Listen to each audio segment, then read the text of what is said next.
Voici les propos énoncés par Droit de rester pour toute Lausanne, ainsi que quelques mots terribles tenus par Jawid et lus par nous. En fin de lecture, les liens dédiés, et tout ici peut être reproduit et relayé. Nous vous y invitons avec insistance. Le canton de Vaud continue de renvoyer des réfugiés afghans et des réfugiés afghanes. Jeudi matin 4 novembre, notre ami Jawid a été arrêté par la police vaudoise.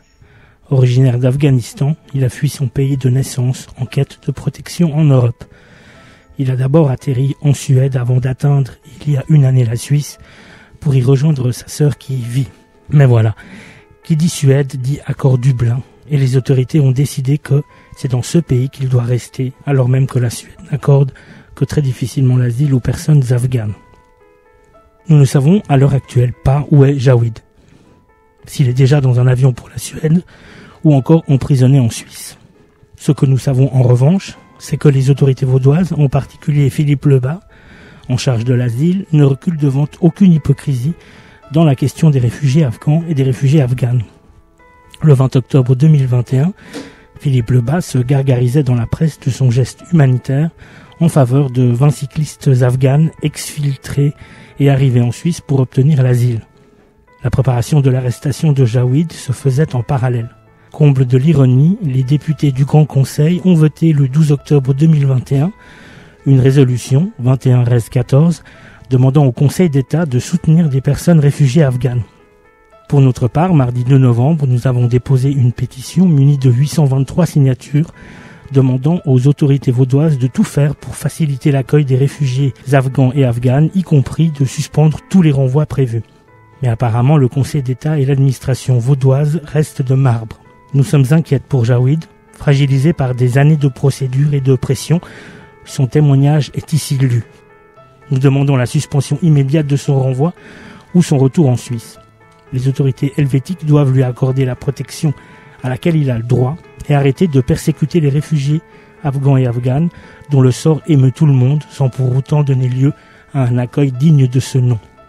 C'est signé le collectif Droit de rester Lausanne ce 4 novembre 2021. Témoignage de Jawid, débouté, non entré en matière Dublin, à l'aide d'urgence depuis le 10 juin 2021. En Suisse depuis le 1er octobre 2020, menacé de renvoi Dublin en Suède, d'où il est menacé de renvoi en Afghanistan, car il a été débouté en Suède, où il avait demandé l'asile à son arrivée en Europe. Quand il a quitté l'Afghanistan mi-2015, il avait 21 ans. Aujourd'hui, il en a 27. Lu en anglais et traduit à la suite. I want to be free. I want to live like a normal person. I want to have the same rights. I want to study. I want to work. I want to speak to my family in Tajikistan now and not lie to them. Since 6 years, I'm lying to them because I don't want to tell them what I'm going through. It would destroy them. My mom would be destroyed if she knew what I'm going through. I say that I'm fine, that I'm waiting for my asylum answer, that I'm okay, that I have French courses. My dream is to have a normal life. I don't demand anything else, just to have a normal life. I don't want to live in a refugee camp anymore. I just want to do things that I want. I don't want every night security guards knock on my door and check if I'm here. I don't want to be forced to go to SPOP and EVAM offices every day or every 2 days and to wait there for the white paper and to get 9 Swiss francs per day to survive here.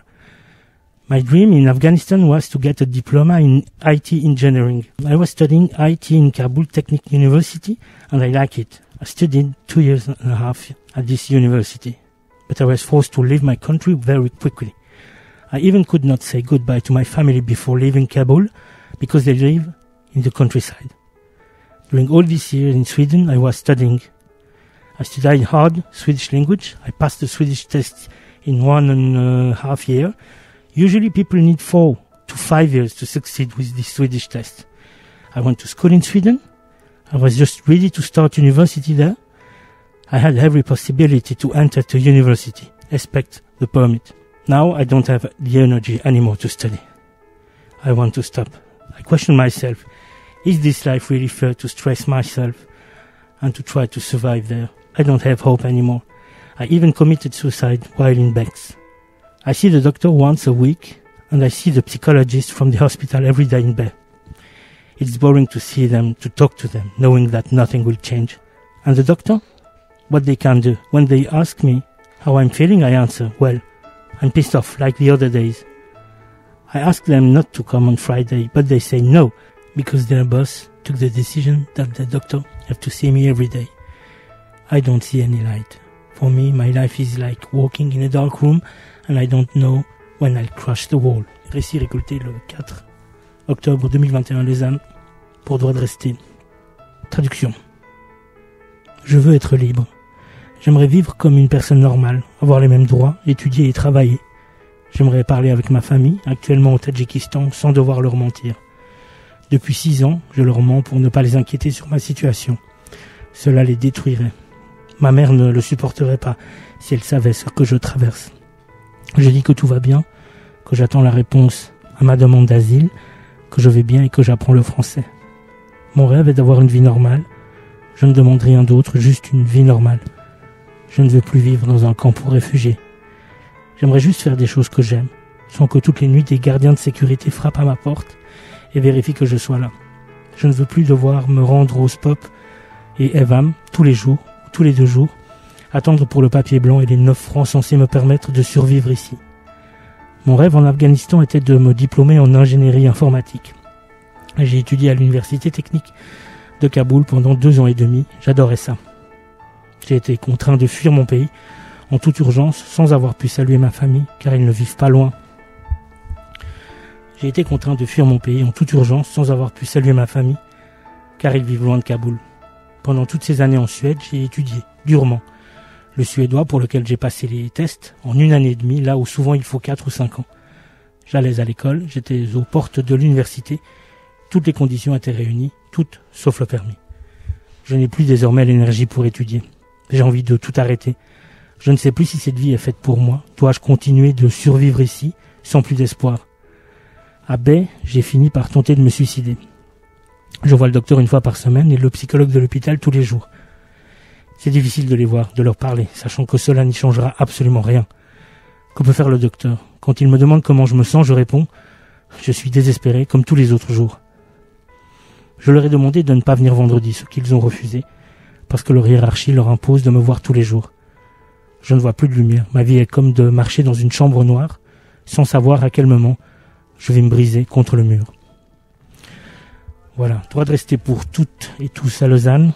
Le site internet d'abord, droit-de-rester.blogspot.com. Facebook, alors il suffit d'aller sur Facebook et de taper droit.de.rester. Et également sur Twitter, alors on va sur Twitter et on note droit de rester. Et évidemment ces liens seront mis au libellé du podcast.